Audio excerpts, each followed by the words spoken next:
They want me to change, they want me to change, but I ain't changing. Nah, I remain the same. And you are now tuned into another episode of Intellectually Petty Radio, brought to you by M3S3 Clothing. Men make moves and suckers stand still. And as always, on the mighty Nerve DJs Radio Network. And you already know, man, I really only rock with legends, and today is absolutely no exception. This brother has been a pastor for decades, gave his life to the Lord back in the 80s.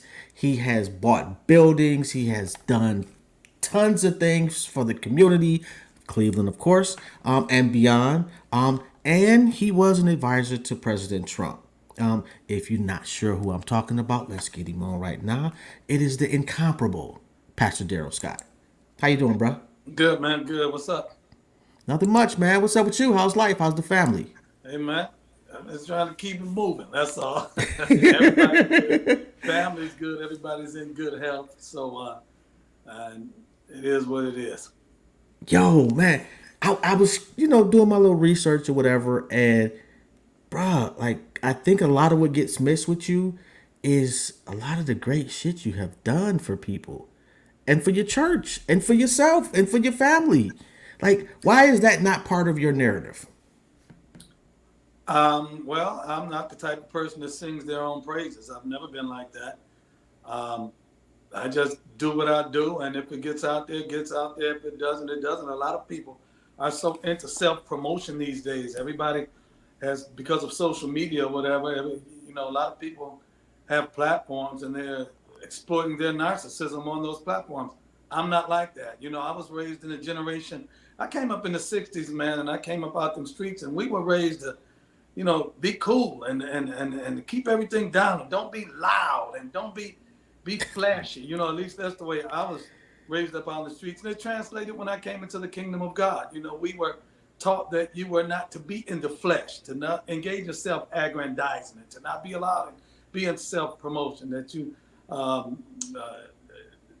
give glory to God, and humble yourself before the almighty hands of God, and he will exalt you in due season. So that's just part of my personality. I'm not one that, I don't get off on having my praises sung.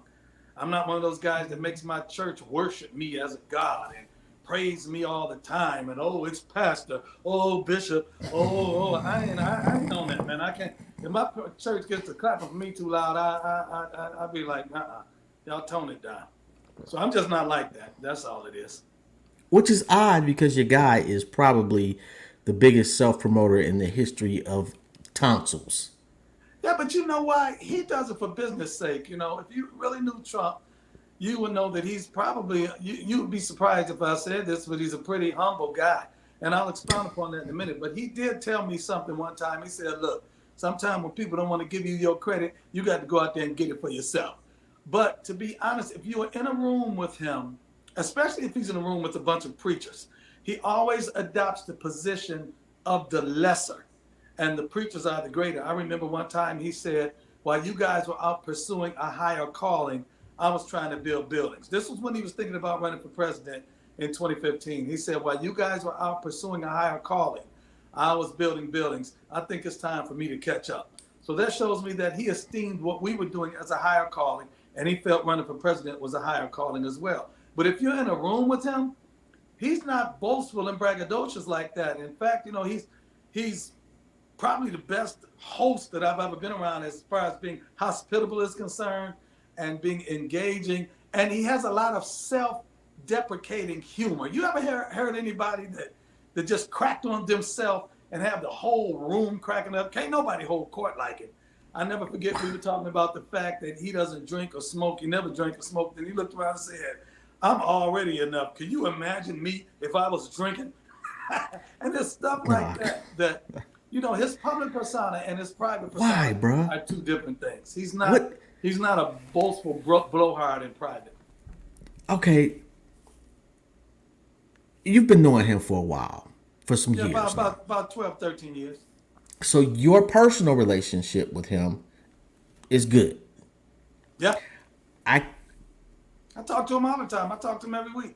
I'm trying to. I wrestle with the the thought that, like, when you endorsed him and when you decided to be a part of Team Trump, did you not see first off that black folks as a community were gonna look at you, call you sellouts, call you coons, all type of shit, and that was okay with you? First of all, man, ain't nobody punking me. Now, one thing I always said to my congregation was, I'm not going to tell y'all who to vote for, and y'all ain't going to tell me who to vote for. That's my friend. That's my guy. He said he's running for president. He asked me to roll with him. I'm rolling with him. I don't give a damn who liked it. And that's just the way it is. Y'all ain't punking me. I didn't let somebody punk me out of. In fact, they made me dig in deeper. The fact that they didn't like it. And you know what? It's a whole bunch of black folks now that want to support Trump. To be quite honest, they owe me an apology. Because I tried to tell them then, and they didn't want to listen. I was like, look, man, I know the guy. He can't be what they're trying to tell you he is, because if he was like that, I wouldn't be rolling with him. That's number one. Number two, we finally got a president that wants to prove himself to us. And y'all ain't taking advantage of that? You can't take advantage of the fact that you got a guy that wants to prove himself to you, and you keep on endorsing these people that feel they ain't got nothing to prove to you? Okay, That was stupid to me. Do me That this, was dumb then. to me. Give me 5 tangible things that Trump did. I don't care what the other guys did or the other side, because I don't like either side, if I'm going to be honest with you. But give me 5 tangible things I can go to my people and say, this is what Trump actually did for us. Well, first of all, let me tell you something. He didn't sit down in office and say, I got to concentrate on black people. He's got to be the president for all Americans. However, there were some things that he did that, you know, you have to understand, presidents don't make policy. They simply sign off on it. They don't make legislation. They simply sign off on it. It's up to the congressmen and the senators to promote legislation or to present legislation. That ain't answering the question, though. As to whether And it's actually kind of not true. Like there are some things that the president can actually just say, I got presidential powers to do. It's not a lot. I agree with you. Executive orders. Exactly. And other presidents can come along and undo those executive orders, like Joe Biden did with his. However, Trump did an executive order. The HBCUs had to come up every year to Washington, D.C. and reapply for financing every year. And Trump said, you guys got to come up here every year and ask for this money? That's you shouldn't have to do this. So what did he do? He increased the funding to HBCUs and took away that every year reapplication process and gave it to them for 10 years at a time. That's number one. Okay. All right. We pushed for the doggone First Step Act. I was very instrumental in that. In fact, people don't know, 28 pages of the First Step Act came from me and my team. We presented 28 policy pages of the First Step Act.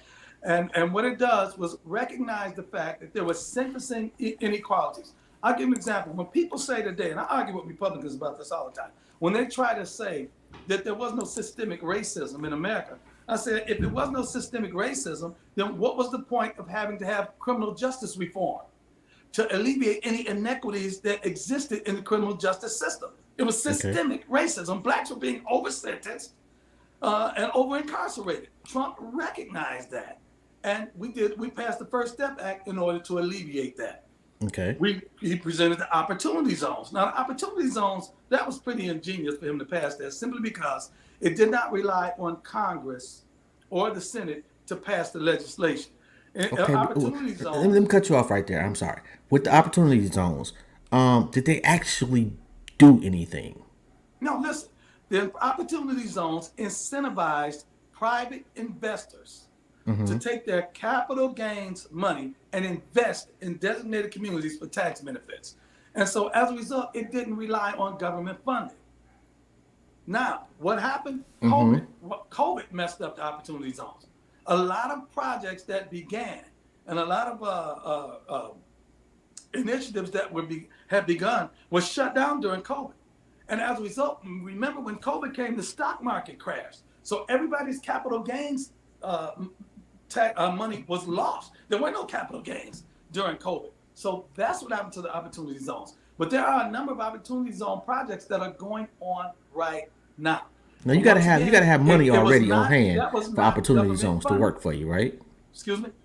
It benefits wealthy people to opportunity zones, correct? No. It incentivizes them. It's got to be an incentive. Why should I take my money and invest in East Cleveland if there's no benefit for me? Okay, but that's not incentivized private investors to invest in depressed areas. It was an incentive that if you invest your money in East Cleveland, whatever, you can get a tax break. Now, the tax break was you get a portion of taxes off if you left your money in that community for 3 years. You get a greater portion off if you left it for 7 years, and you can eliminate the taxes on that altogether if you left it in there for 10 years. I thought it was ingenious. It sounds like expediting an exchange of wealth from the people in that community to people outside that community for a tax break. You have to understand. I'm just trying to figure out how that exactly would work for black people. The government is not in the real estate business. Government real estate is called projects. You don't need any more projects being built in the hood. Now, it incentivizes. Now, here's the thing: black people could take the tax breaks too. You and me could get together and create an opportunity fund and put our money into it and get a tax break from it. So it's not just the wealthy people. It's for anybody that wants to take advantage of it. So you can't blame it and say, well, no, this is just a tax break for the wealthy people. And if you actually understand it, this wasn't just a Republican Trump endeavor. This was a bipartisan. Well, I don't really care about who voted on it and whose idea or whatever. If your guy does something and it benefits black people, I'm gonna give your guy credit. What I'm saying is this particular one, I can't say that one benefits black people, but let's see what else you got. You got three so far. We can't complain about the condition of our neighborhoods. And now he incentivized somebody to improve the condition of our neighborhoods. You don't want the condition of your neighborhoods improved? The government is not building houses for people. The government does not renovate neighborhoods. Private investors do, builders do, developers do. Let me ask you a question. You ride through East Cleveland, right? What's my motivation for buying a house and building a new house in East Cleveland? What's my motivation to do that? You ride through East Cleveland, right? Yeah. They got construction, seems like every fucking summer. What do you mean construction? Construction on the streets. I've been seeing construction on the streets. Street repair? Street repair. Construction. I'm talking about.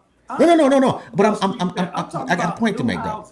No. But listen to what I'm saying though. My point is when I see the people doing the actual construction, they don't look like me. When I see the company that's actually getting that contract, they don't look like me. So the street may be fixed, but the only thing that money that it took to fix that street doesn't stay in the community. That's not a federal issue. Trump is federal. That's a state and local and city issue. You need to talk to the councilman about the black Democratic mayor. That's what you need to talk to about that contract. Okay. You need to talk about the mayor and the city council of East Cleveland or wherever else, because those are the ones that grant those contracts. The federal government don't give those contracts.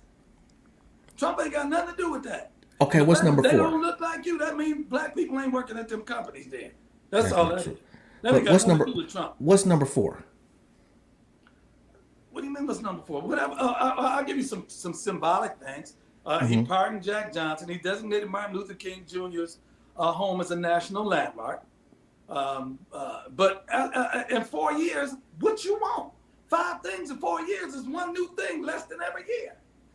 Name 5 things he did for the Jews. Name 5 things he did for the Irish. I don't care about them. Why are we the only community that look for somebody that's not a part of our community to fix our community? Oh, that's absolutely not true. And I had this conversation with Roland Martin. I said, do you think Trump is a racist? He said, yeah. So what's his plan? I said, why the hell would you want a racist to do a plan for a black person? If you think this man's a racist, what do you want a racist to do a plan for you for?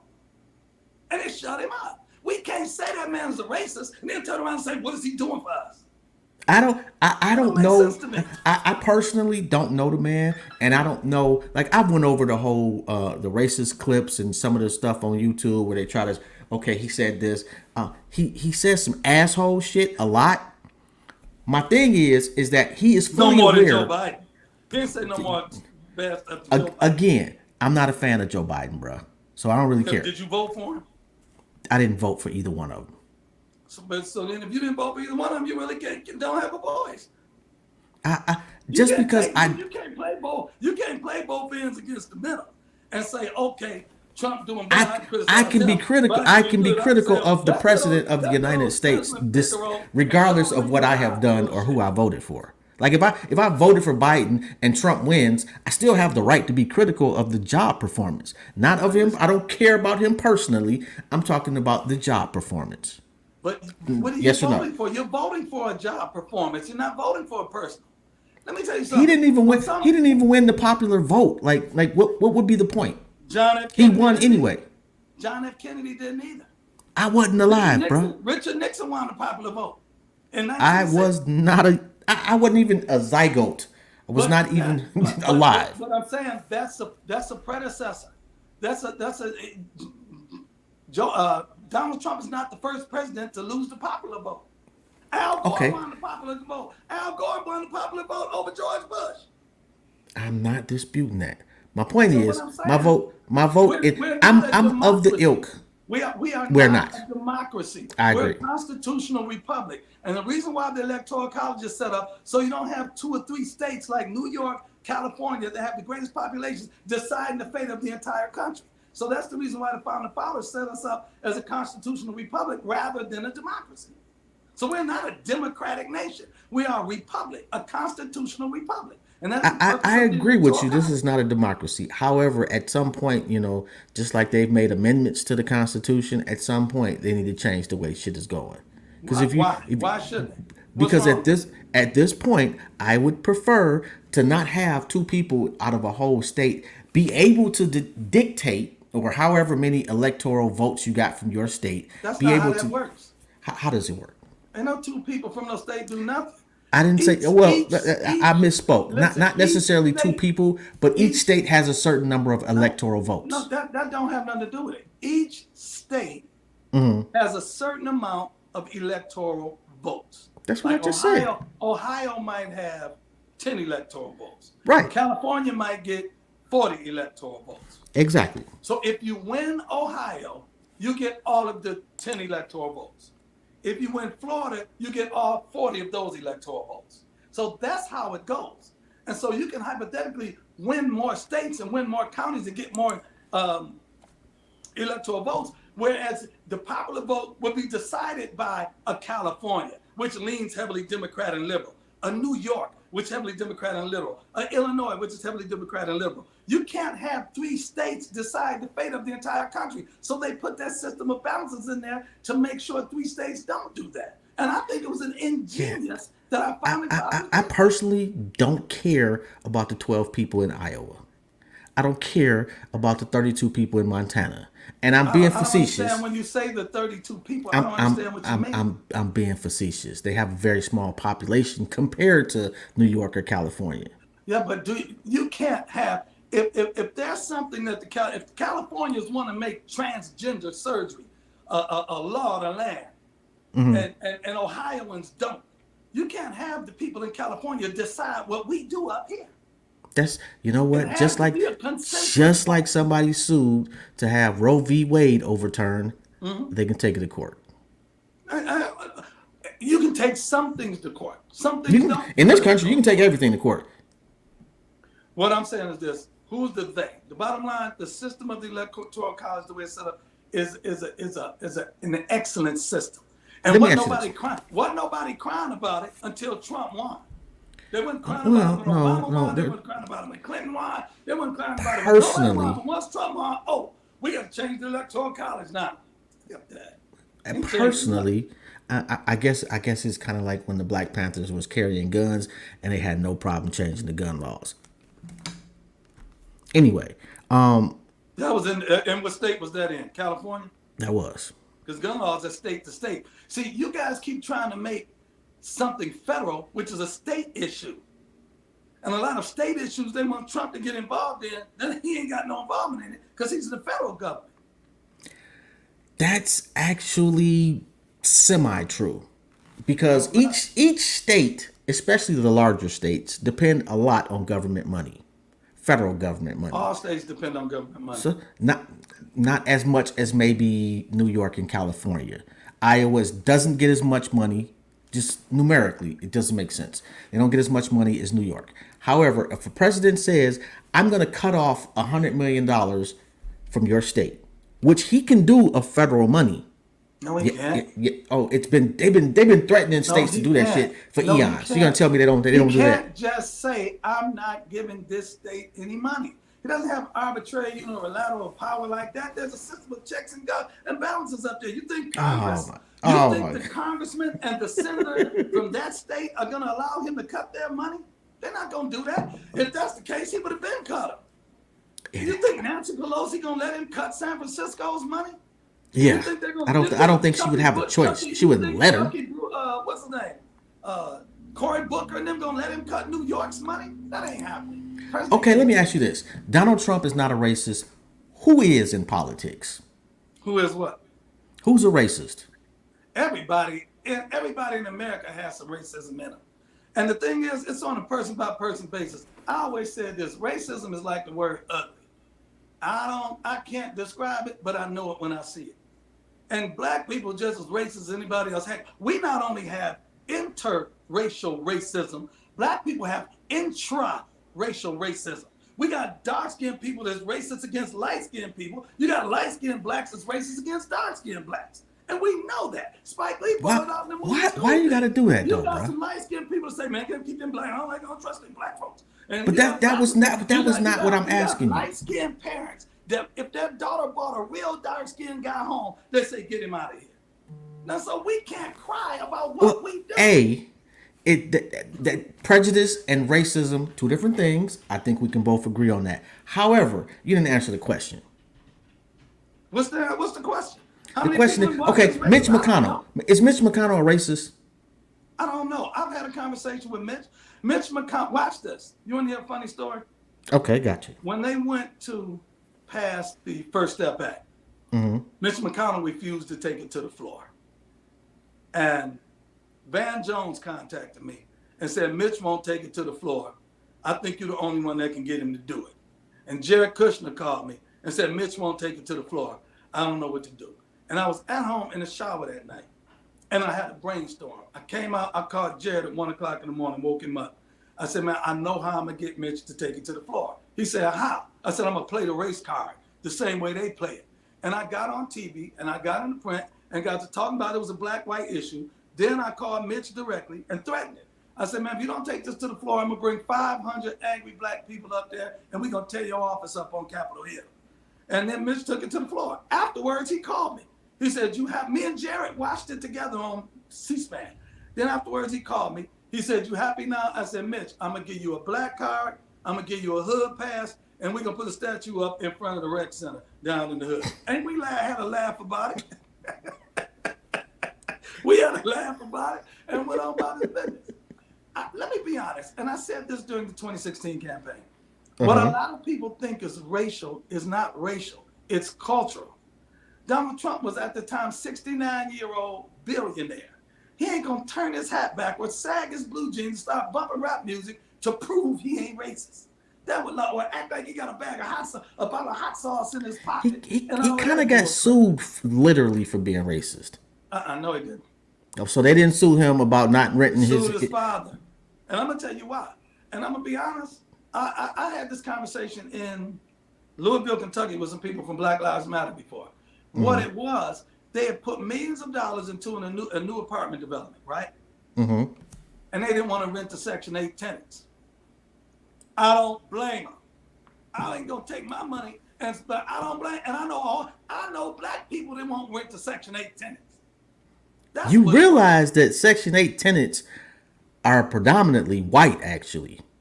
I'm telling you, at that time, what it was. It was Section 8 tenants that were black that he didn't want to rent to because they were Section 8, and they said it was racist, and they filed a lawsuit. You can't see how they would say that was racist?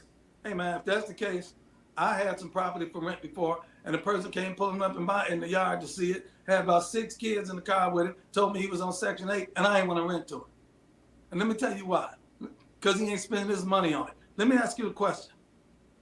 Have you ever washed or rent a car? No. Why not?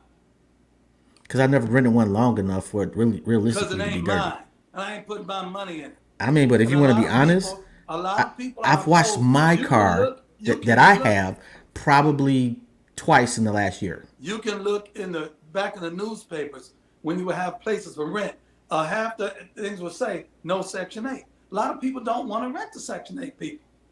But Donald Trump was a high-profile mark. They sued. Hey, man, Why wouldn't he simply just say no Section 8 people? He did, and they sued him for it. Well, they also had little ways of going about indicating somebody was black. Section 8. That's You was Section 8, man. Okay, so let me ask you this: the insurrection, you think was some type of setup, correct? No, not necessarily. Just your guy didn't have anything to do with it. Let me say this. I'm going to tell you what my take on it is. Okay. Those people went to the rally that I was invited to speak at it, but I didn't speak. The people went to the event, right? Mm-hmm. They left the event and went down to the Capitol, right? Mm-hmm. With no direction, with no leadership. And as a result, it got out of hand. It wasn't a planned, full scale. You're talking about ain't nobody had no weapons. Ain't no what they have. They went down there with what? It wasn't no you're gonna overthrow the United States government. We got Army, Navy, Air Force, Marines, nuclear bombs with a few hundred white folks that's pissed. Come on, man. What you think would have happened if that was a few hundred black folks that did exactly the same thing? Simply because they went down there without leadership. Now, I will say this. 2020 established a new paradigm of protest in America, which was, if you don't like it, you can fuck shit up. That was the new paradigm that was amassed. People forget how in March 2020, 60 Secret Service agents were injured when they tried to breach the White House and Trump had to get took down to the bunker. They forget about that.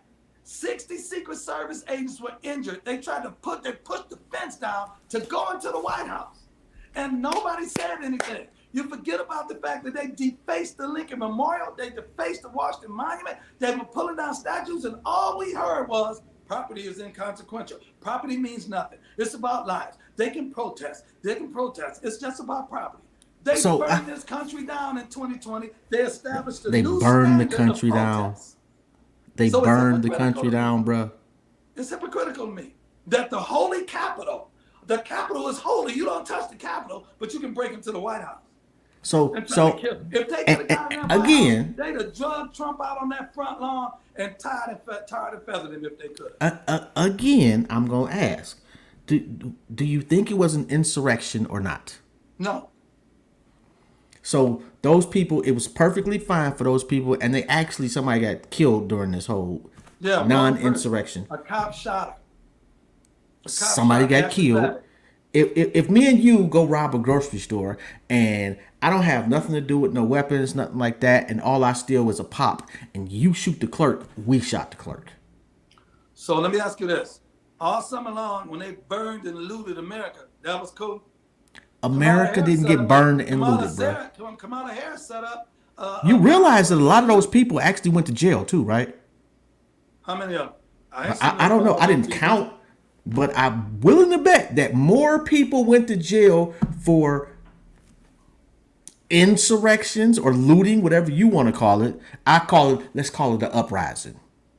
They went to jail for theft or destruction of property. That's what they did. That was it. And a whole. What you want them to go to get jail for? Here's the thing. There was no national outcry. They said it was mostly peaceful protest. Because it was. How do you deny all of the video of Capitol Police opening doors and escorting people inside? Was that mostly peaceful protest? I think that was complicity. Complicity by who? The Capitol Police? Yes. Why would you just let people in? Aren't you the police?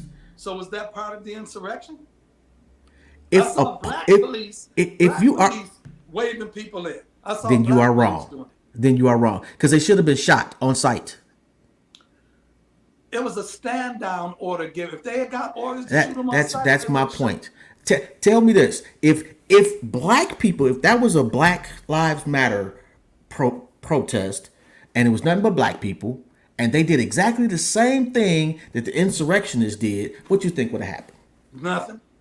Are you gotta be kidding me, bro? Same thing that happened with George Floyd when they tore up the country because of George Floyd. Nothing. The same What thing part that of the happened when they what tried. part You know, was the vice president 3 feet or 30 feet away, 100 feet you away know, from harm? you know when they tried to break into the White House, that was a George Floyd protest, right? What I don't Nobody recall got this whole shot. they The tried to Secret break into Service, the White House for 60, George Floyd. 60. No, that was a George Floyd protest. Okay. Mayor Muriel Bowser refused to send the DC police to help. So it was the Secret Service against the protesters. 60 Secret Service agents were injured. And now, if the Secret Service had a shot one of them black people, it would have been a whole bunch of crap. Nobody got shot. Cops Nothing been shooting happened. black folks since cops were started. Nothing happened. Are you kidding me? So Are you familiar? Wait a minute. Are you familiar with that when they tried to break into the no, White House? no. You I didn't no remember when they idea. were laughing at Trump because they took him down to the bunker? No, You better no. look it up. That happened in March 2020. I absolutely will 66 look that up. Secret Service. You can look it up right now. 66 Secret Service agents were injured. You can pull it up right now on your computer. I'm about to try it out. 66 agents injured. 66. Okay, while I do that, give me your thoughts on Larry Elders and Tim Scott. I know both of them. I know both of them very well. I know Larry very well. In fact, Larry used to live in Strongsville. And Tim Scott is cool. They ain't gonna win for president. Okay. So maybe it just elevates their profile, whatever like that. But they're not gonna win. So you really just not Did you you look it have up? no problem saying anything about Democrats, but you're very hesitant when it comes to Republicans.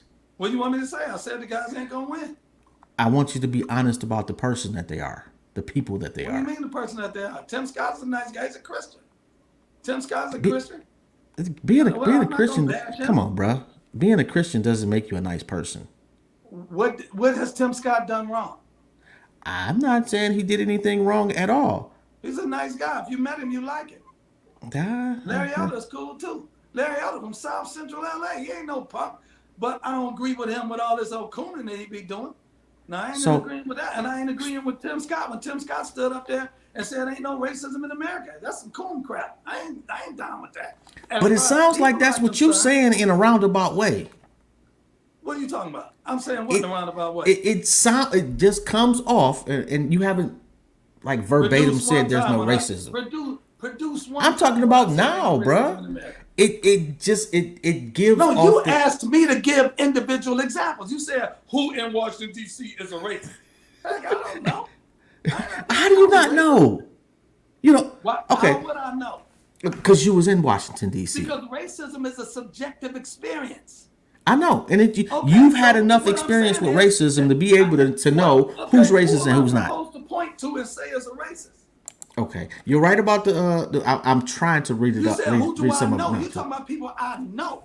The people I know, them people I know that I'm fooling around with. No, I wouldn't say they were racist. Okay, all right, that's fair enough.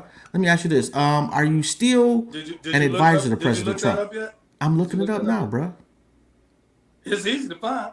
Yeah, and I actually Trump took to the you bunker. Just look it right up. 66 Secret I Service didn't. agents were Well, injured. They tried if to you break would in and let storm the White House. you got to let me get it out, bro. Like you absolutely right about this one. I mean, I haven't gotten to the part about Trump being in the bunker, No, but yes, they it took does. him down there. It does say that more than 60 Secret Service officers and special agents sustained multiple injuries in 3 days worth of violent clashes stemming from protests demanding justice for George Floyd.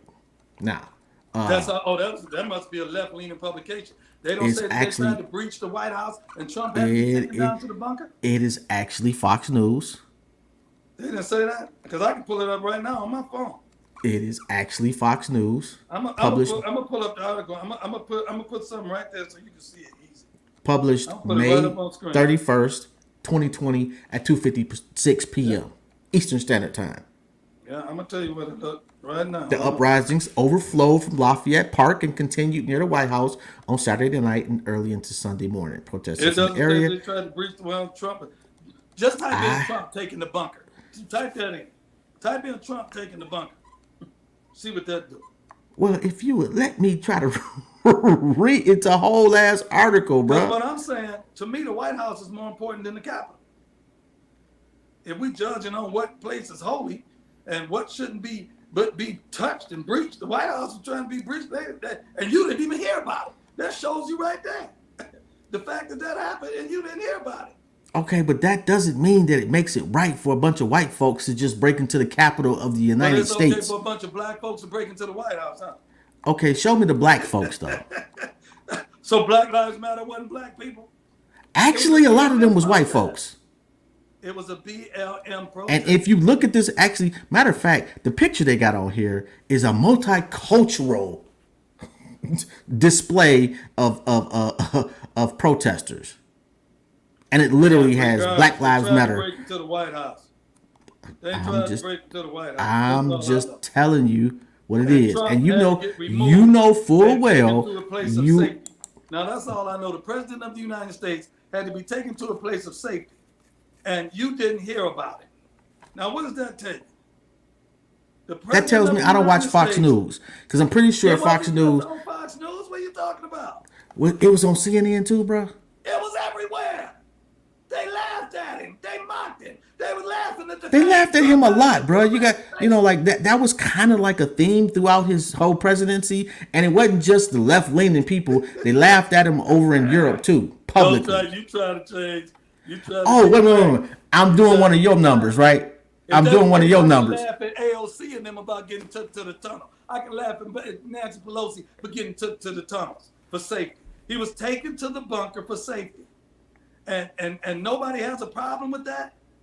Why? Because it was Trump. That's the only reason why. Who said nobody had a problem with that? You didn't hear about it. Apparently that don't mean that I didn't. That don't mean that I or a lot of people didn't have a problem with it. But I don't want to waste too much time. I'll give you this one. Okay, he got it happened. However you want to say it. I'm trying to move on, bro. To the Capitol, and I thought the Capitol was just as wrong as the White House. I'm not disagreeing with that point. I'll agree with you on that point. It both are wrong. Period. I typed. It was Trump taking the bunker, and I got Trump was rushed to the White House bunker due to a breach of security. Trump took. All I see is Trump went to the bunker. 50 of them, and you acting like you can't find it. Just type in Trump taking the bunker. That's not what I typed. That's not what I typed in. But bruh, we have got to. This is way too much on this one incident. You right, I'm wrong. We moving on. Trump taking the underground. So what I'm saying is this. Hold on. What's the difference in that and the Capitol? Was this an insurrection? Was him having to be taken to the bunker because they were trying to breach the White House? I guess those people didn't actually break in and take pictures on Nancy Pelosi's desk or whoever's desk with their feet up. The people let me ask you this. Do you know how much the doors of the Capitol weigh? I don't.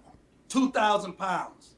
Do you know they only have to be unlocked by electronic locks? Who opened up the doors and let them in?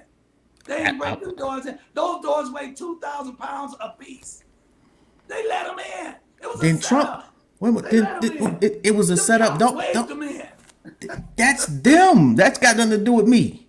It wasn't an insurrection.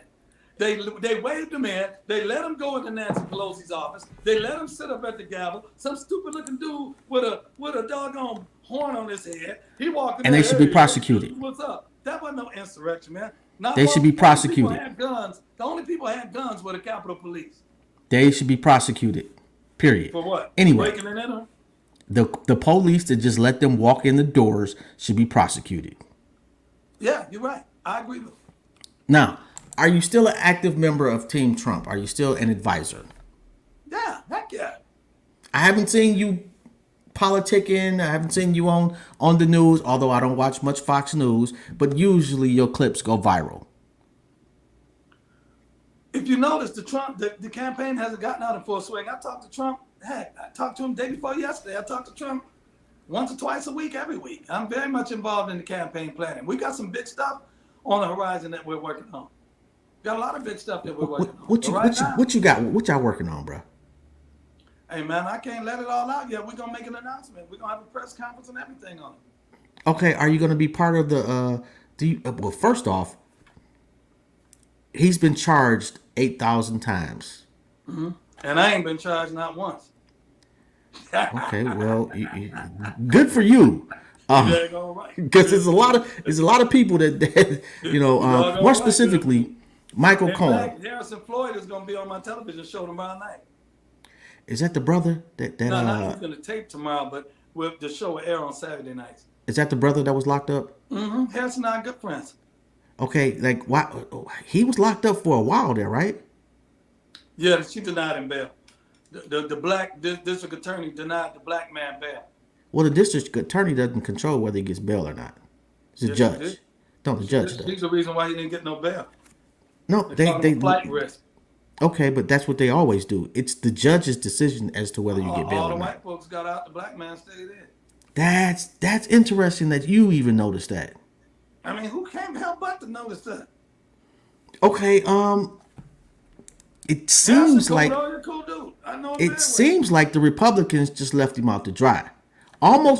Almost like when the Republicans, your guy Wrong. DeSantis. Well, Wrong. actually, I know DeSantis ain't your guy. So let me. I know DeSantis. I've cussed him out before, so Yeah, it ain't no big deal. but wait, hold on. Because when he said the whole slavery was beneficial in some ways to black people, DeSantis a fool. Go yeah, back and look on my Twitter page. And but listen, let me say this about Harrison Floyd, though. The Republicans didn't leave him out to dry. You know how much money came in for him for his legal defense that Republicans donated to him so far? You know what the count is right now? how much? $290,000. That's way less than they gave that young kid that shot some people in Wisconsin. Hey. $290,000 in what? 4 or 5 days? Come on, y'all can do Money's better. still coming in. So far, it's up to $290,000. Okay, but my point So they is, didn't just leave him hanging out to dry. And they had 18 other people that they were donating to as well. my point is that when DeSantis made that statement about slavery, and Tim Scott had something to say, that was a pushback, which was surprising, but salute to him for pushing back. But he got slammed for it. Why? Who got slammed? Tim Scott. Oh, there's a lot of white folks all over the internet. Well, if them white folks all in the internet to slam him is racist then. Okay. Because Okay. look on there, go back there and look and see what I said. I've been know DeSantis was a racist. I knew DeSantis was a racist because back in 2017 or 18, after we passed the Opportunity Zone legislation, I was going around the country doing Opportunity Zone seminars. We did one in Tallahassee, Florida, at Florida State University. We invited DeSantis to come. The event was set for 7 o'clock. DeSantis came in on white people time. He got there at 6:30. And when he got there at 6:30, it was about 75, 80 black people there. And so what he did, he made up some excuse and left. By 7:30, it was 1,000 black people in the room, and he left. I called DeSantis' butt up and cussed his butt out worse than he probably ever been cussed out in his life. I cussed him out so bad, he called Ike Perlmutter, who was the CEO at the time of Marvel Entertainment, the ones that made the Avengers movies and all of that. Ike worth $7 to $8 billion. He called Ike, because Ike is a friend of mine. Ike called me to ask me why I cussed out DeSantis. And when I told him why, me and Ike both started laughing. And then after that, me and DeSantis was cool. After I told him when he apologized, I'm going to do whatever I got to do to make it right and all of that crap. And me and him got to be friends, but I ain't endorsing him. And I knew he was racist because it was black thing. Because earlier that day, he had went to a prayer breakfast with some white folks, and it was only about 30 people in the room. And he stayed there all day. He see 30 black people in the room, he bounced. We look up by 7:30. Let me tell you something. You black, I'm black. If the event starts at 7 o'clock, we get there at 7:15. I know that from church. Hey, man, we don't never want to be the first ones there. That's just in our DNA. We ain't going to be the first one. No, we might be the last ones there. We might be the last ones there. It's over. They got to tell us to get out. But if the event started at 7 o'clock, he got there. I told him he didn't even get there until about 7:30, and he got there at 6:30. He looked around, thought wasn't nobody going to show up, and he bounced. And he got his butt cussed out for that, too. Okay, Steve Bannon, your thoughts? That's my friend. Really? Me and Steve Bannon been friends. We've been friends for a long time. Oh my God! Like, you might hear something funny about Steve Bannon? The dude's a jerk. Like, he's Satan. Me and Steve Bannon, I'll never forget. And election day 2016 was November the 2nd, right? So November 3rd, we all back up at Trump Tower. Trump done wine. We all up there. It's me, Steve Bannon, and 3-4 other dudes about to get on the elevator. Right when we about to get on the elevator, me and Steve step back. Now let them go. And me and him get on the elevator by ourselves. As soon as we got on the elevator by ourselves, man, we started jumping five and slapping five. We did this, we did this, we did this. Then when we landed on our front door stuff, we just walked out. Steve Bannon is cool. Steve Bannon, while he was at the White House, he did a lot for me. Me and him friends, he's doing some stuff now. He's actually, do you know Steve Bannon was the one that connected Ice Cube with the Trump administration for the Platinum Plan? Did he actually come? Did he actually come to the White House? Steve Bannon is the one that walked Ice Cube's contract with Black America into the White House. Steve Bannon did that. Cube ain't gonna tell you that though. But Steve Bannon did that. Ain't he the same guy though that was saying that being called a racist was a badge of honor? I ain't never heard him say that. Look it up. Played it for me. I never heard that before. Yeah, look it up. I'm gonna look that up, and I'm gonna text you that one. He and I've been friends for 10 years, and like I said, one thing about black people, we know racism when we see it. Yeah, that guy. Like I said, it's like the word ugly. I can't describe it, but I know it when I'm at a store and the cashier don't want to touch my hand, so she about to throw the money in my hand because it's a lot of subtle things that you can tell are racist. I haven't seen it in Steve Bannon. I haven't seen it in him. Okay, because he's not Let me stupid. tell you something. A lot of people on Twitter call me a racist. A lot of them white people call me a racist. I get called a racist all the time because I stand up for black people. I get called that all the time. I don't give a crap. If somebody here's the problem with us. If somebody said to you, you don't like white people, what would your response be? Okay. Your response would be, somebody said, you don't like white people. Okay. All right. Would you try to start acting white to prove you like white people? No. Would you try to start doing a whole bunch of stuff for white people to prove you like white people? Absolutely not. Then why do we expect white people to do that for us, to prove they like black people? I don't need you to prove you like black people. Or why are we we're the only race that every election says, what is your special plan for blacks? No. We say it publicly while other races say it privately with their money. All I know is this. We're the only ones that said, but now I've also said this, and I said this at the White House in the president's cabinet room, surrounded by his cabinet. I said, black people are the only race where you white folks think you know more about what we need than we do. And anyway, let me tell you something. A guy called me and my business partner one time. A guy named Kareem Lanier. He's out of Cleveland and he's Atlanta. And they said, let me tell you something. You guys getting a bad reputation around D.C. and around the White House compound. I said, a bad reputation for what? He said, y'all got a bad reputation for going around here cussing people out. I said, oh, well, that reputation is true. Because believe me, I done lit up some folk that, let me tell you something. You're from Cleveland, right? I'm from Detroit, but I've been here about 25 years. All right. Are you familiar with, what's the name of Mook's Barbershop down on 55th? I don't know. I'm bald-headed, bro. Do you know who Mook is down on 55th? I don't. All right, he's a barber down on 55th. I took him to the White House. Him, DJ Ellery. You know who he is? Well, I didn't take Ellery. Yeah, I Mook. absolutely know him. I took a guy named Tez. Well, Mook is Ellery's best friend. I took them to the White House, right? We were in a meeting talking about the drug epidemic and talking about fentanyl, getting fentanyl off the streets. Okay. In fact, Mook was the one that told them. I asked him, I said, man, do y'all know what the doggone street name for fentanyl is? They didn't know. And Mook had to tell them it's called Fetty, a Fetty Wap. When 50 Cent and what's that boy with all the tattoos on his face put out that video called Get the Strap, we asked the people in there, we said, do y'all know what Get the Strap means? They thought it meant get a belt and whoop your kids. So they didn't know.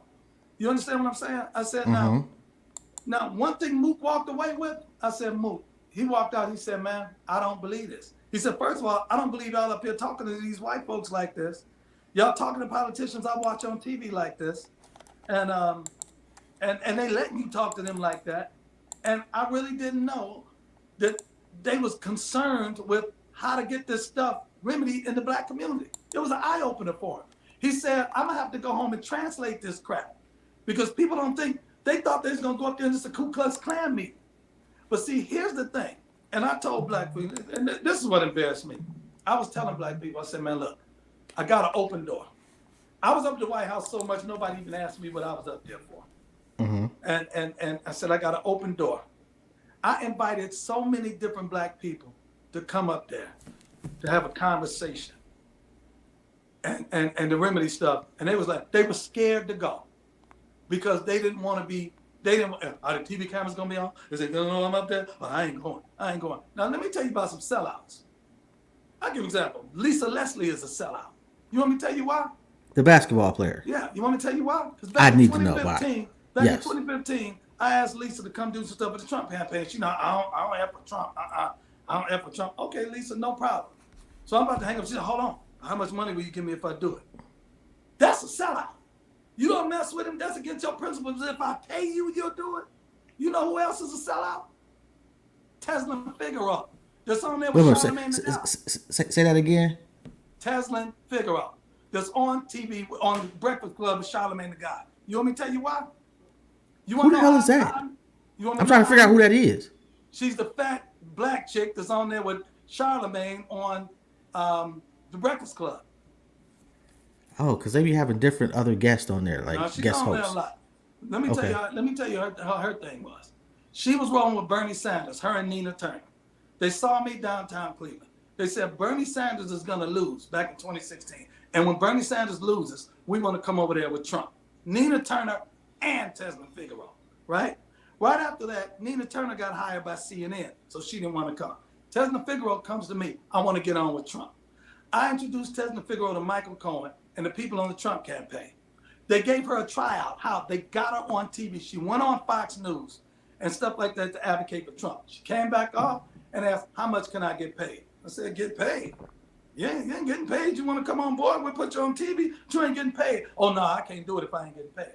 Then she goes out, I'm independent, and starts bashing Trump for other people. And in my mind, you're a fat sellout. Because if you'd have got paid, you'd have been doing it. That's what a sellout is. Somebody that compromises their principles for money. So you didn't make one dime? No, I never made a dime. I ain't never got paid. Okay. Speaking of Michael Cohen, he got on. He was testifying, and he literally said that your guy was a racist. And he went over some things that he said. Hey, we shouldn't believe him, right? No, I can play a video for you right now. I'll text to you of Michael Cohen at my church, standing up saying, everybody is saying Donald Trump is a racist, and he's not a racist. If you give me a minute, I can pull it up on my phone and play it on the air. Donald Trump is not a racist, and Donald Trump is he's a great man, and I'm the son of a Holocaust survivor, and it just makes me mad when people call him a racist. I sent that tape to Mark Meadows and Jim Jordan when he was up there testifying, and they called him in a bald-faced lie. Let me tell you something. Cohen got mad because Trump wouldn't bring him to the White House and give him a job. Cohen used to beg me, talk to the boss, tell him to bring me up, ask him to give me a job, ask him to bring me up, and he wouldn't bring him up there, and that's why he got mad. That's why he flipped. Okay. I check your phone. I sent you the link of your guy talking to some French nationalists and saying literally exactly what I said. Okay, well, I didn't know about it. If I see it. And that's kind of my point, is that if you're in the White House, your treatment is going to be considerably different. I didn't meet him in the White House. No. I didn't say you. No. I didn't say when you met him. I'm saying while you're in the White House, the way that they treat you, and even before that, because you are such a prominent figure. You want to hear something funny? I do. One time I was in the West Wing, in the lobby, and Chuck Schumer and Nancy Pelosi walked in and walked past me, and I said, "Hey." Everybody turned around. I said, you don't walk past a black man without paying me my homage, giving me my respect. And Nancy and Chuck came back and did like this in front of me. And I said, okay, y'all can go now. That's a true story. And that's how I used to roll up there all the time. Let me tell you something. If you think I was up there shining shoes and tap dancing, kissing butt, you know what's sad? 90% of the black people that I would take up there to have a voice would be up there cooning. and T- embarrassing me that t- he be cooning so much. which pastors did you take up there, and what were they like when the lights, when the cameras went off? When the cameras went off or when the cameras were on? Off, really? Like when it wasn't like televised per se. When you mean what were they like?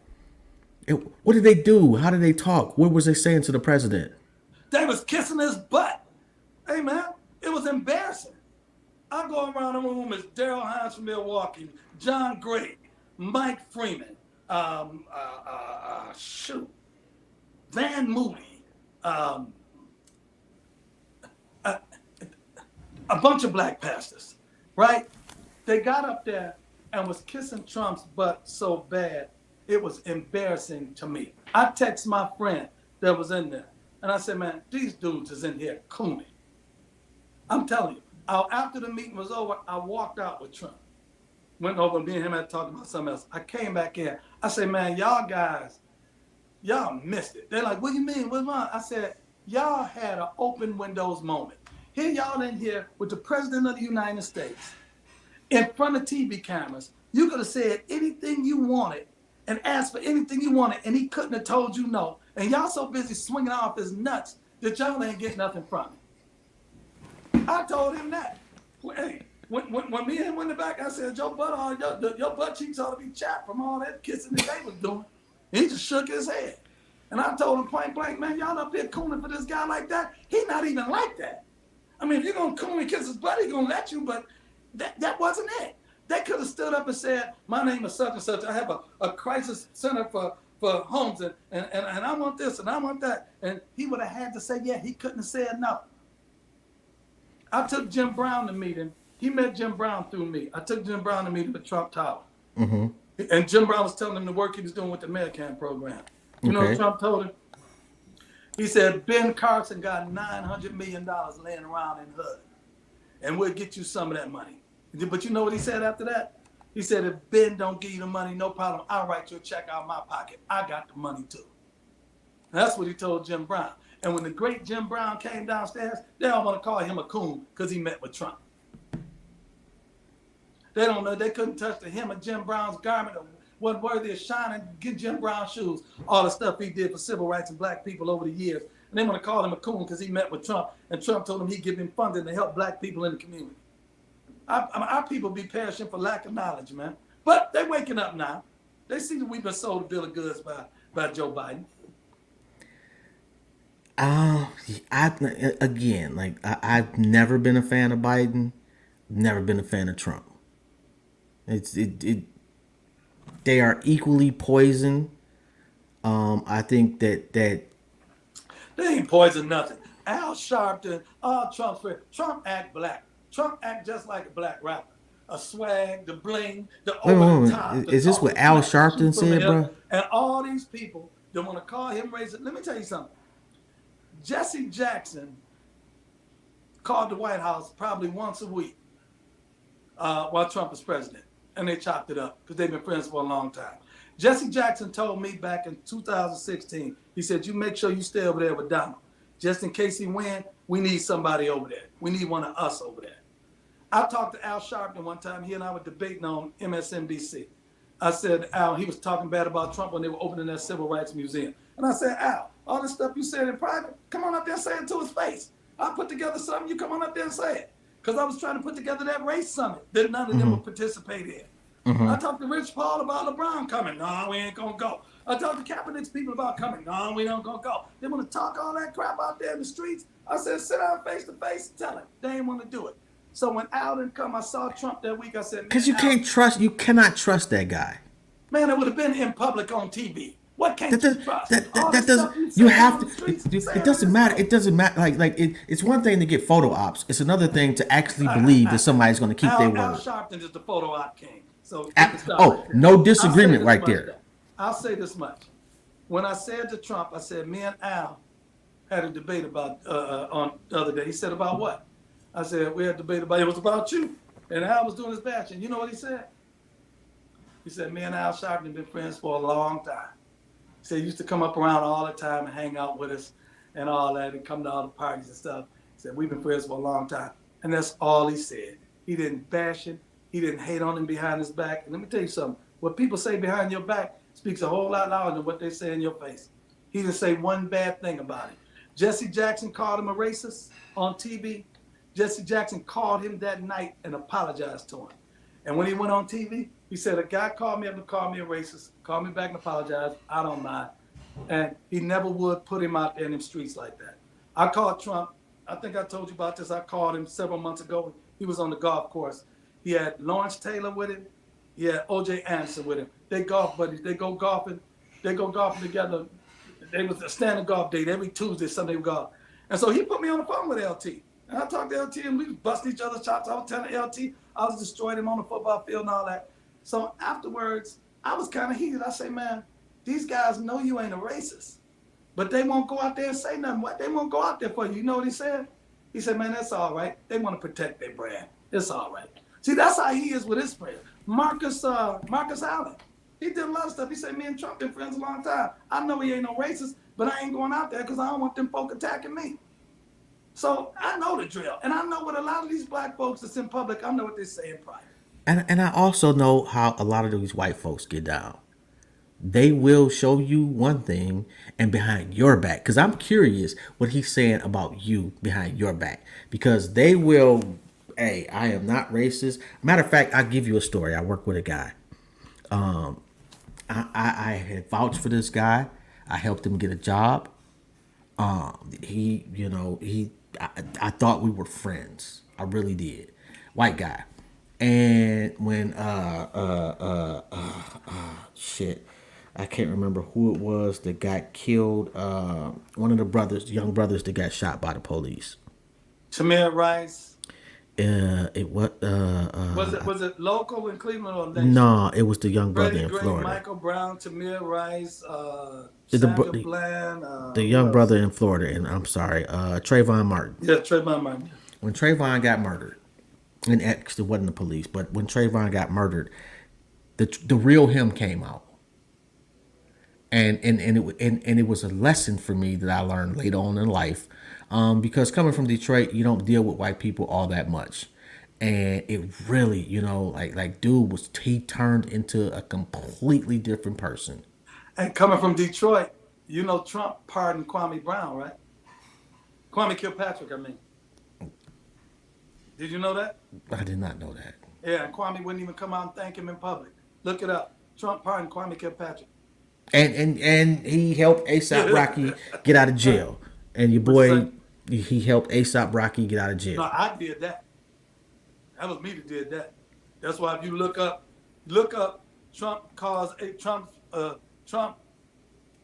pastor calls ASAP Rocky an ungrateful MF. Look that up. I did that. ASAP Rocky and his mama cried to me like a baby. I did that, and he wouldn't even. All we said was, Rocky, if he get you out, all we asking you to do is say thank you in public, and he wouldn't do it. After he got out, he wouldn't say thank you. Why should it be? Why should that be a requirement to thank him in public? Why wouldn't it? Thank you. Somebody get you out of jail, you can't say thank you. That I'm was not. my requirement.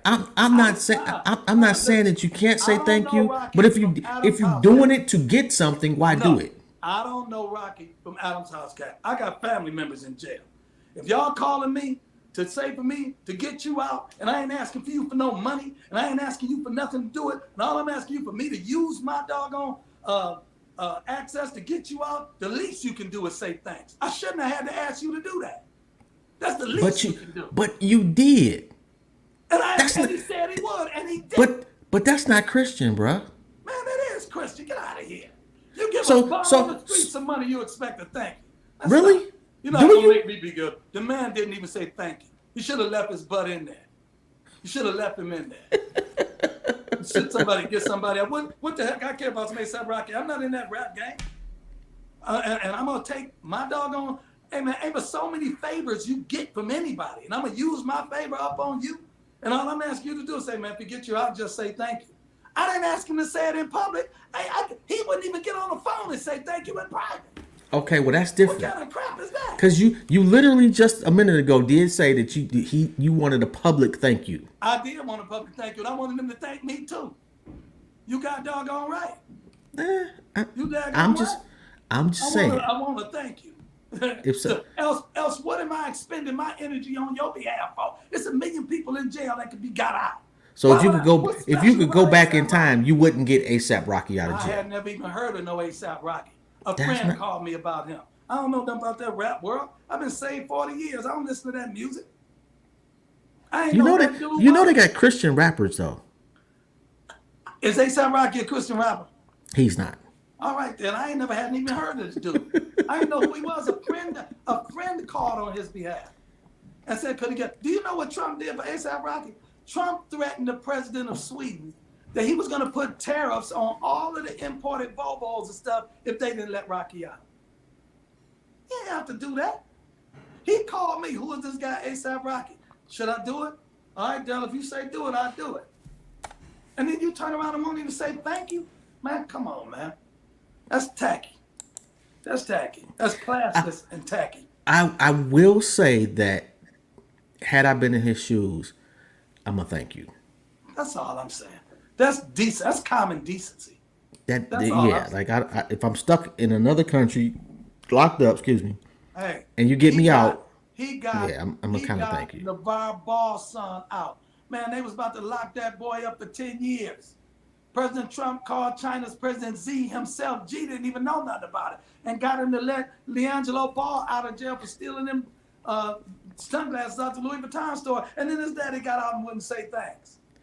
That one I find a little hard to believe that the president of China He did actually it. acquiesced to Trump. No, Trump and him are friends. He called it.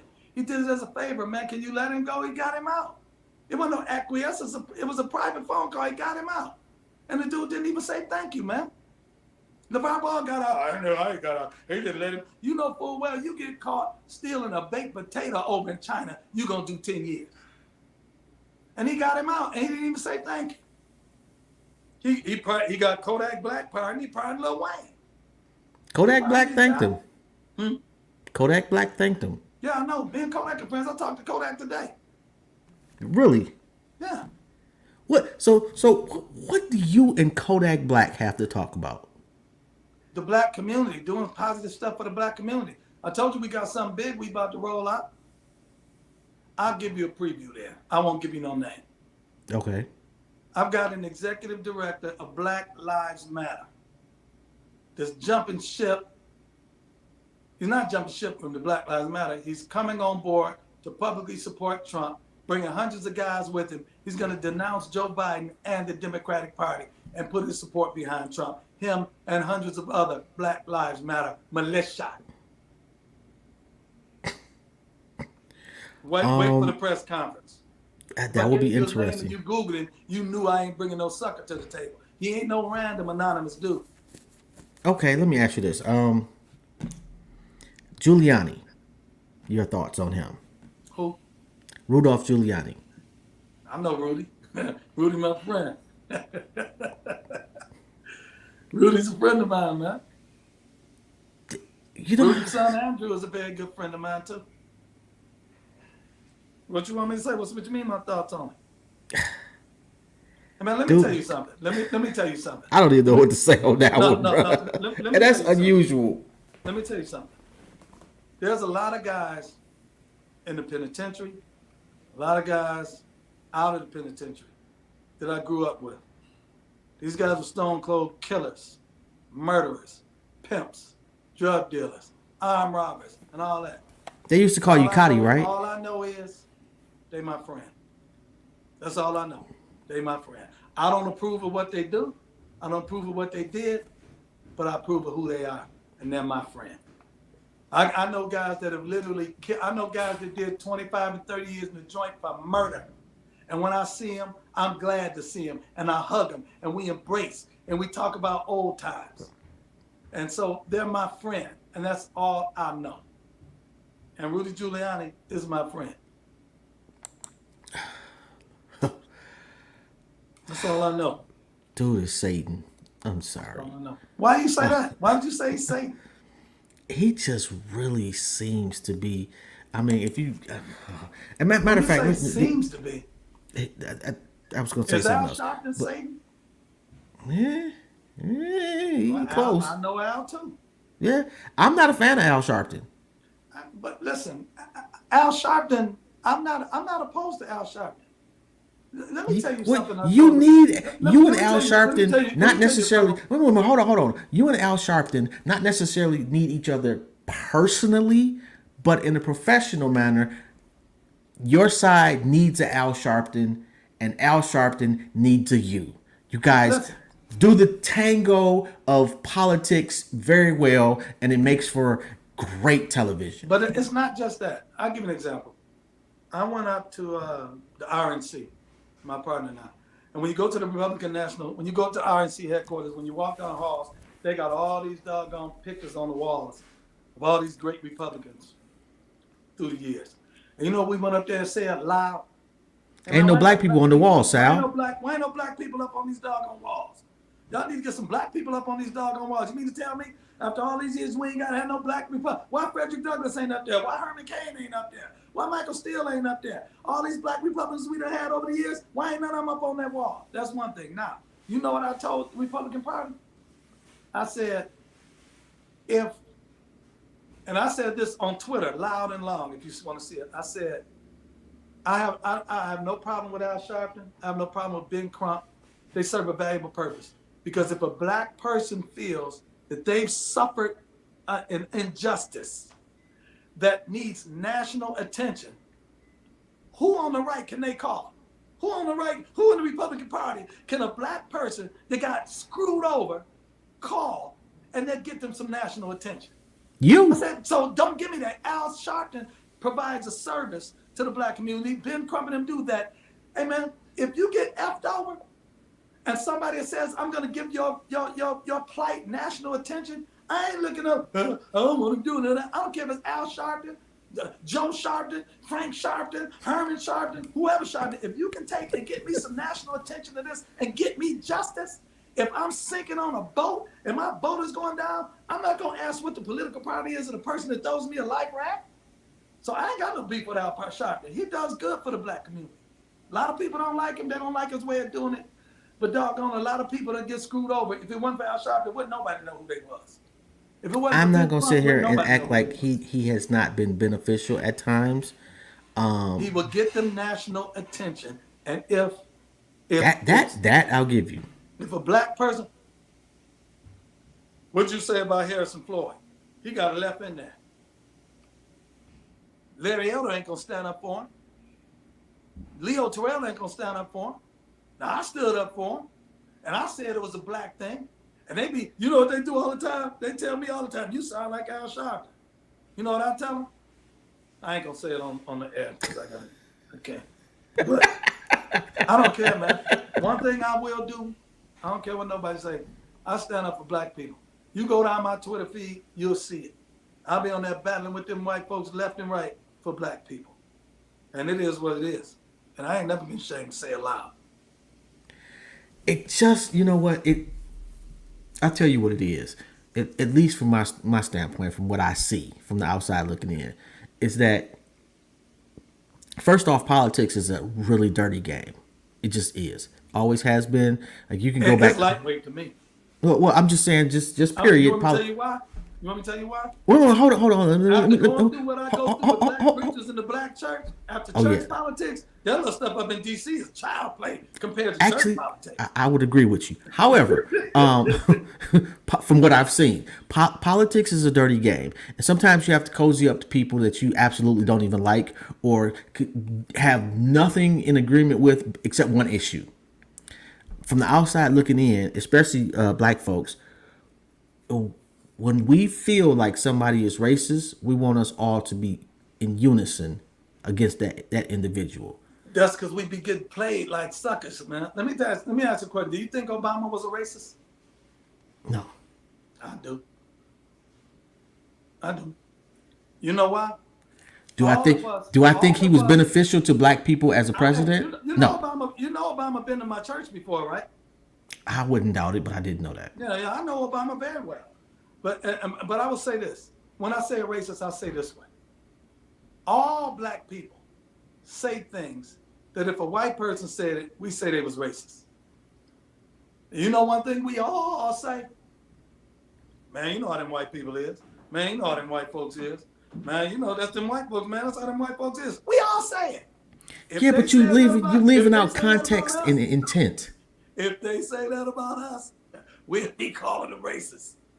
You leaving out. It's no different than I could dog my brother out. You know, drop all the dirty laundry he got, talk all the type of shit, but you not gonna talk about my brother. I understand that, but what I'm saying, we say stuff about white folks that if they said the same thing about us, we will be upset. That's You what I'm don't think saying. we If haven't they earned said, that you know right? how all them black people is, oh, y'all know how them black people is, we call them racist. You don't think we haven't earned that right after building this country? No, it's just a distinction, man. We say that about Italians. We say that about Jews. We say it, and we know we say it. We say that about each other. I'm not disputing that. What I'm saying is, you don't think So what I'm saying, we we can't haven't be. earned a little latitude? What I'm saying is this. Now, see, that's victim mentality right there. What I'm saying is this. How? How is that victim mentality? Because when I brought up Kennedy, you said you didn't know nothing about it. But all the Okay. major civil rights struggle was going on back then. You know I can't know about everything, right? The thing that my father can say about white folks and the thing I can say about white folks be two different things. I agree. And a lot of it is based on perception. And so what I'm saying is we'll say stuff. All I'm saying is this: we will say stuff that if the same thing was said about us, we will be offended. That's all I'm saying. If the same thing was said about us that we say about somebody else, we would be offended. That's all I'm saying. I'm not disputing that. I'm saying that I ain't I don't trying to, care. I ain't trying to clean it up. I got to it. I do it too. Yeah. Like, and I'm saying at this point in the game, so what? But let me tell you something.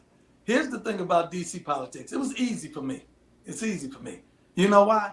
Because when I play DC politics, I know where I stand. Church politics, I don't have them. I don't have the people in DC hugging me, calling me brother, and quoting scriptures to my face while they stab me in my back. See, that's the difference. That's the difference. Oh, my brother, and kiss and quote scriptures to my face and stab me in the back. That happens in the black church with me. That ain't happening in with the white people in DC. I know where I stand with them. That's happening in the Catholic Church. That's happening in the Mormon church. I don't know nothing about that. I'm talking about Oh, it's happening. It's happening across humanity. But That's see, my point. in DC, they don't do that. You know where you stand. You know where You really think that? Yeah. You pick a side, and you on that side. Why? You pick a side. You're either on this side or you're on that side. And when we on the same why side, why we be a ride it out. Republican? I'm just curious. How long have you been a Republican and why? I've always voted the person and not the party.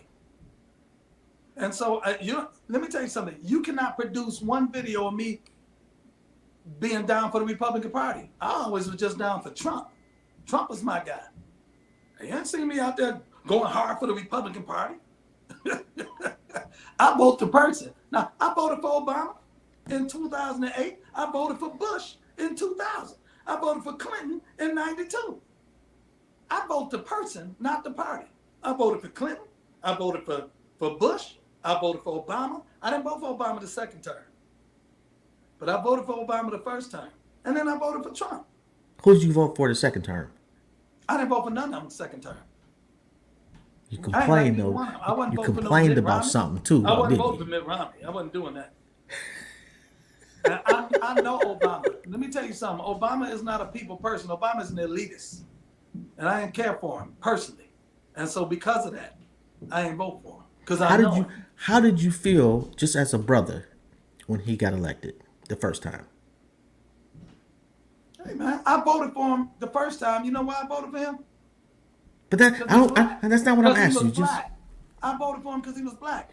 And when he won as a black man, how did you feel? I'm not racist, so it was just. I mean, it's cool. You don't see me put my mouth on it, and the reason I don't put my mouth on it is because he's black. You never see me bashing Obama in public because he's black. Okay, And I so get I what you're felt saying now. good the fact that a black man got in. But you have to realize, Obama just as much white as he is black. He got a white mother.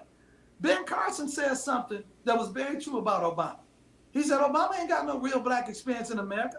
He was raised by his white mother and white grandmother in Hawaii. He don't know nothing about them real streets. He don't know nothing about that. Obama does not have any African American blood in him. He don't know nothing about the black experience in America. He had a white mother and white grandmother raised him in Hawaii. He went to Harvard.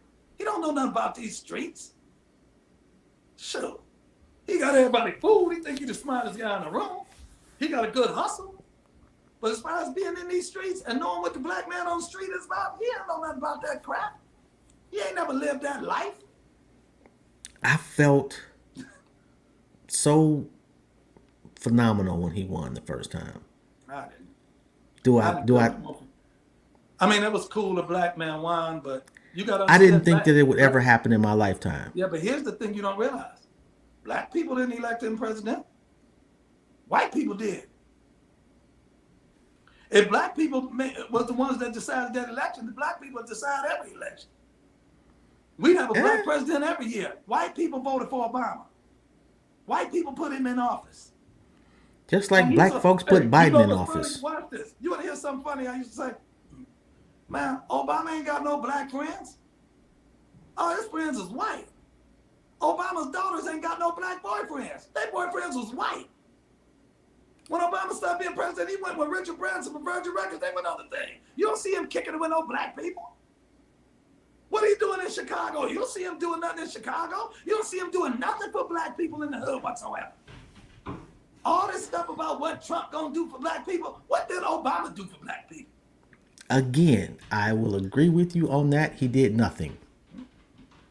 But that doesn't mean I shouldn't have an expectation from any person sitting in the White House for my community.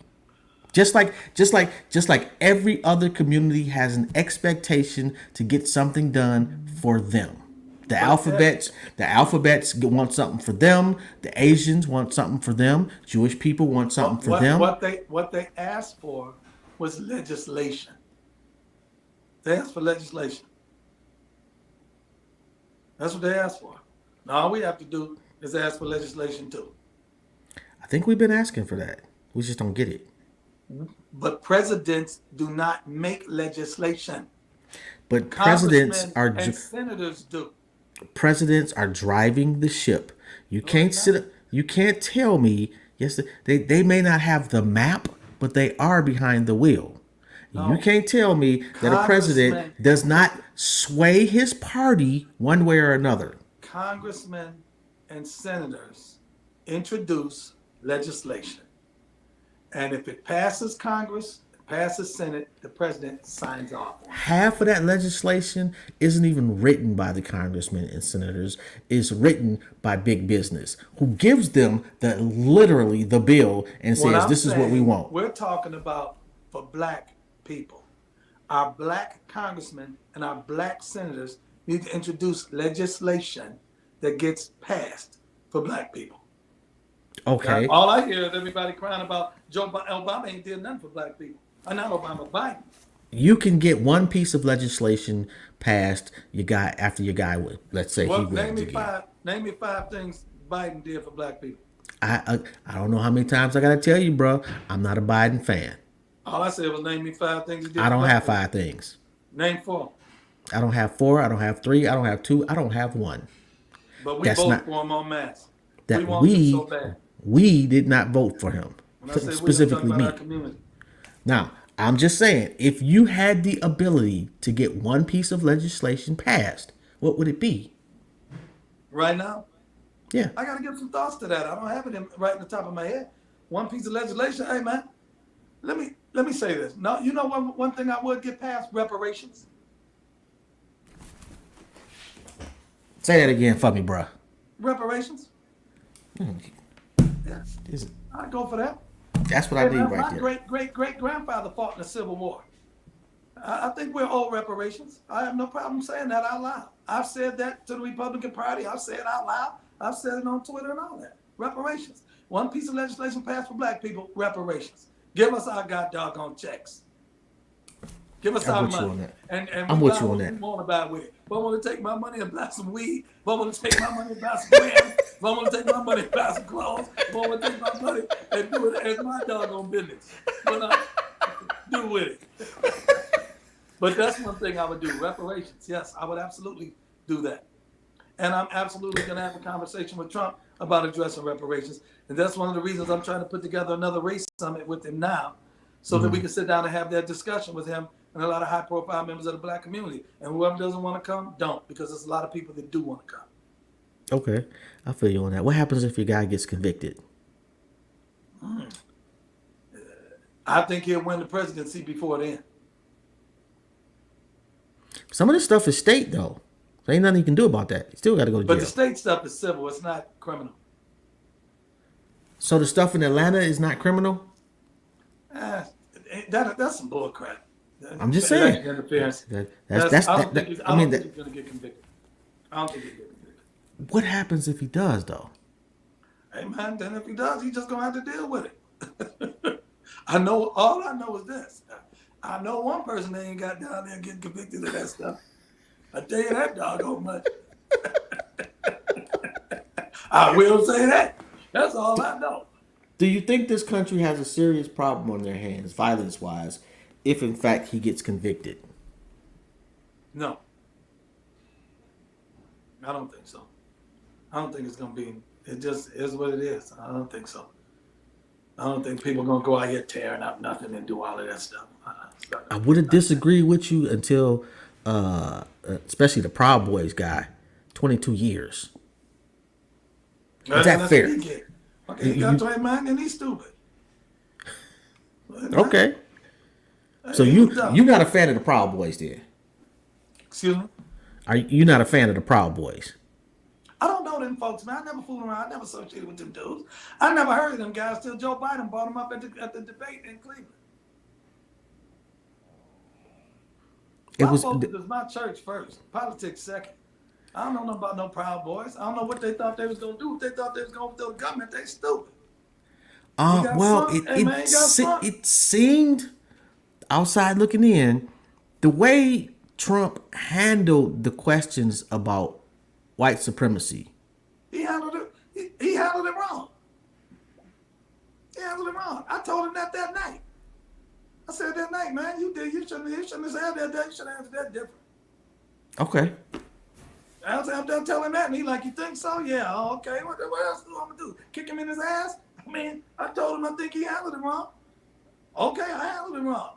But he had answered that same question a bunch of times before, and he had definitely said I disavow. And he came out after that and said it. But people ain't want to focus on that. I just think that night he had a great opportunity, and he dropped the ball. That's what I think. I ain't got no problem saying it. Okay. All right. You got to understand, man. Here's what you got to understand. I don't know what other kind of relationship other people got with Trump. He and I got a horizontal relationship. I'm a man. I got you. He a man. I give him his respect because he older than me. I give him his respect because he was president of the United States. But the way I talk to him, the way I engage with him, it ain't like them other folk do. Me and him got a different type of relationship. We're friends. When he got locked up and got booked, I called him that night when he got home. He answered the phone. You know what I said? I said, hey, man. He said, what? I said, what kind of bird don't fly? And me and him both started laughing. See, I don't know too many other people in America that would call him up and say that. You know what else? You know what else I said to him? You want me to tell you what else I said to him? I do. I said, they had you in the cell. He said, yeah. I said, you ain't dropped the soap, did you? That's the kind of relationship I have with it. Now, it's like I go into, well, actually we had a conversation prior to all of this, and I kind of went into the conversation like, man, this dude, like, the standard, I hate this nigga. I know, I'm sorry, but that's what I was thinking in my mind, and I get to talking to you, and at the end of the conversation, I'm like, this ain't the guy I see on TV. Yeah, it is. Yeah, it is. It's not. It absolutely is not, bruh. All you ever saw me do on TV was be down for Trump. You ain't seen me being down for nothing else. You ain't seen me being down for no white folks, no white supremacy. No, none of that old Uncle Tom, Candace Owens, Larry Elder, Leo Terrell crap. You ain't never seen me doing that. All you ever seen me doing was either down for Trump or down for black people. That's what you saw. But because of Trump, people were so blinded, they couldn't see it. Because all they saw was he's friends with Trump. They couldn't hear what I was saying. You never heard me doing nothing but being down for black people. I got on TV and called Mitch McConnell, Tom Cotton, and them racists if they didn't pass the First Step Act. I think I sent that to you. You did? I got right on TV and didn't have that. You ain't see me blink. When I said, if y'all don't pass that act, y'all racist. I said, y'all think it's going to be a bunch of black folks running up and down the street in America, running free. I said, the white people scared of that. I've always been blunt like this. The way I'm talking now is the way I talked on TV. Google me, pull up any video, and you ain't going to never see me on that corner. Never. Not one time.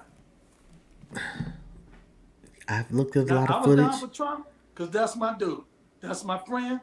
I ride or die. You, my friend, I'll be down for you the same way. That's a black thing. That's how we are. Now, the one thing about it, he been ride or die for me too. So that's all I can say. He offered me a position in his cabinet. He said, what you want? He called me on Thanksgiving Day, 2016 after he won. What you want? I said, man, I don't want nothing. He said, you want an ambassadorship? You want a position? What you want? I said, man, I don't want no job. I said, I ain't do this for no job. I got a job. I love what I do. I got a calling. I ain't do this for no job. I'm too old. I ain't want no job. So then about a year ago, he told me, he said, if I go back in, you got to come back up with me this time. He said, the mistake I made last time was I didn't take my people up there with me. I let doggone the Republicans try to get me to mend fences, and I had a bunch of guys that wasn't really down for me. Then he looked at me and said, why didn't you come with me last time? And you know what I said? I said, because I'd have got fired. That's why. I said, man, I'm old. I'm set in my ways. I've been self-employed for 37 years. I go to bed when I want to go to bed. I get up when I want to get up, and I don't punch nobody's clock, and I don't answer to nobody. And so I said, I wouldn't have lasted anyway. I'm not no good employee. I said, so it is what it is. And me and him laughed about it. I said, now I will accept the position if it's an outside advisory position. But other than that, he said, you did that last time. I said, well, I'm cool with it. I don't want no job. The heck I want a government job for? Well, one thing I do want people to know is you and your wife have been pastors for decades. When you guys started New Spirit Revival, you rented a spot at the Civic Center, right? If I remember correctly. Mm-hmm. Now you own it. It's like 100,000 square feet. 120,000. My bad. But 120,000. And I'm gonna let you go, man. I know you got stuff to do. No, I got my phone ringing. I've got to actually go. I got some stuff to do. The thing I told you I had to do earlier, I pushed it back. Okay. So we could do this, and they've called me several times. Okay. But we got to do this some more, man. You know. Yeah, we do. I like doing dialogue with real niggas, man. And I'm too old to not be me. I'm gonna be honest, and it's something I would admit to. When me and my business partner was walking in and out of the halls and the West Wing and stuff at the White House, I have to be honest, I was acting extra nigga when I was up there. No. I'm gonna tell you why. Cause I was letting them white folks know y'all ain't punking me, and they ain't got no coon right here. So we were being, when I say extra nigga, we were being kind of overly aggressive. But it's almost like a dog marking his territory when we went up there, because on the Republican side, most of the guys you see would be passive and coonish and stuff like that. And I wanted to let them know this ain't that kind of party. So I was being a little bit overly aggressive, and I'll admit to it. And to be quite honest, like Trump liked it. You know what them people used to get frustrated about up there? They couldn't tell on me. I used to say it. I would say, hey, they were like, how dare you talk to me like this? Ain't nobody ever talked to me like this. I said, well, you better get used to it. And they would say, well, somebody needs to tell. I said, hey, man, I don't work here. Y'all can tell on me all you want to. I don't work here. And the only person they could tell on me to was Trump, right? Mm-hmm. But if they did, he would start laughing because he liked that kind of swag like that. If I gave you some names of some folks that was on the receiving end, hey, man, recently, some people right next to him felt the pain. and they caught the wrath. But the one thing they knew, I said, and I told them, I said, hey man, you want to bring him in on this conversation? I'll wait, and you can put him on speakerphone and go in there with it. And now I'm not gonna do that because they knew he'd start laughing. Hey, you want to hear something funny? I'll tell you who was there too. Ray J was there. I was up at went to Mar-a-Lago. It was me, my business partner. I had Ray J with me, and this other person that we was cutting up. It was some political maneuvering. We was doing some politics stuff, and we got in the took him to see Trump because they were supposed to be dropping out of this race and getting in another race and stuff. So when they got in there, they wanna sit there, and all of a sudden they trying to convince Trump on how they do it. So I'm sitting there with them. I'm like, hey man, hold on. This ain't what we talked about outside of this. You supposed to come in there and say one thing, you getting in front of him trying to say nothing. So I start tearing this dude a new one, right? Hey, it got so good, Trump looked, and he started cussing him out too. We tag team because after it was over, Ray J was like, man, I ain't never seen nothing like that before in my life. Ray J, wow, man. I ain't never seen nothing. He talked about that's the most savage thing I ever seen. He said, I done been in there with Suge Knight. I done been in there with Puffy. I done been with all of them. I ain't never seen nothing that savage in my life. Man, hey, I had to check myself because I started getting off on terrorizing them white folk up there. It started getting so good to me, I had to examine myself and repent to the Lord. had to be an interesting conversation. I promise you this.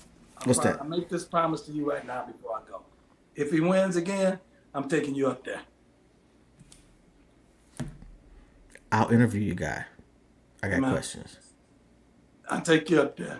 I used to tell them folks, I can show you some stuff in my phone about, hey man, I'm going to put together something. You can come in and sit down with Trump, totally unfiltered, totally unscripted, nothing on the table. Say anything you want to say. Nah, I'm cool. I ain't going up there. Okay, then STFU then. That's all I can say. Yeah, well, I'm too old to change who I am at this point, bro. Thank you. I don't care who's in front of me. You know how old I am, right? I got a ballpark. I'm 65 years old. You think I'm going to be going out? I came up during the doggone riots in Cleveland. I came up in the 60s and in the 70s. My very first interaction with police was getting my A kicked by some police when I was like 12 years old. Hey, man, I'm black through and through. I ain't going up there. Ain't nobody. I'm too old to be somebody's coon, especially if I don't want nothing from them, especially if I ain't trying to get paid and I ain't trying to get no job. What would have been my purpose? I was up there trying to help black people. And I think I did a few things to help us. We got that doggone First Step Act passed. I contributed 28 pages to it. We got that doggone Opportunity Zone thing done, and it's going to rile back up again. And we got we ain't going to agree on that one, but I think you tried. When COVID killed it, when Lil Wayne got released, when A$AP Rocky got released, when they got pardoned, when Kwame Kilpatrick, every black person that Trump pardoned, he called me first for me to give him the sign off on it. And if I said, no, don't let him out, he wouldn't have did it. I say that much, so I ain't got nothing to be ashamed of. I got a lot to be proud of. Yeah, well, it's a lot of poor brothers that could have got out too. A lot of them did. It was a lot of them that did. I wasn't the only one getting people out. I got out the people that asked me to get them out. You got to understand. Here's the thing. Trump can't pardon people on a state level. Most of the poor brothers is in state prison. He ain't got nothing to do with that. He can only pardon people on federal level. Federal level, yeah. Governors have to do state. So, all right. But you see what I'm saying? So a lot of things people want him to do, he couldn't do anyway. Most brothers ain't in federal penitentiary. Most brothers are state fed. Yeah, that I will give you. That's true. Yeah, he couldn't do nothing for that. So, all right, man. Hey, it's been good. We got to do this again. Oh, absolutely, man. Hey, you got my number, bro. You know, hit me up. No doubt, man. Appreciate your time, your energy, and your wisdom, bro. You have a good one. You too. God bless you. God bless. Yo, that was an interesting conversation. And I know some people's gonna be like, "Well, you didn't ask so and so. You didn't ask so and so." I did put out a couple posts. Hey, is there anything you want me to ask? I didn't get too many responses. I'll say one thing It's a lot different than I anticipated. And usually when I seen him on on clips or whatever on Fox News or CNN or whatever, it's like a screaming match, and you can barely tell who's saying what. He listened, and that's all I can ask. I don't agree with some of the things, especially the opportunity zone thing. I don't think that was beneficial to black people. Even though maybe that was the honest intent. But anyway, y'all already know, man. This is Jobs. This has been another episode of Intellectually Petty Radio. Tomorrow we got a really, really, really dope one. And let me make sure because I don't want to. Give me 1 second. I can't multitask worth of shit. I got Trey Seven Mac. If you know, his brother was killed this summer, and they're both Gilly the Kid's sons. And this will be his first interview since his brother passed away. So it's an honor and a privilege to have him come on the show. And I got a new manager now. So it's in my bio on Instagram, Intellectually Petty Radio. Hit up Rita if you got any questions. You wanna do an ad, you wanna get on the show, blase splee, the whole nine. Anyway, on that note, man, I'm out. Y'all have a good one.